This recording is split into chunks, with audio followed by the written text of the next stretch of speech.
বাসায় চলে আসছে, বাসায় চলে আসছে, লাল্লি সোনা বাসায় চলে আসছে। ভ্যাকসিন দিছে, দ্বিতীয় ভ্যাকসিন 1 বছর পূর্ণ হয়েছে। উমা দৌড়ে কোথায় চলে গেল লাল্লি সোনা? ও বই পাইছে, বই পাইছে, পাইছো? বই পাইছি, বই পাইছি, বই পাইছি, লাল্লি সোনা বই পাইছি।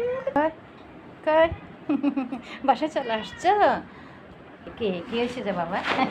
টিকা দিছি যে ভ্যাকসিন ভ্যাকসিন ভ্যাকসিন দিছে আমার বাবাকে।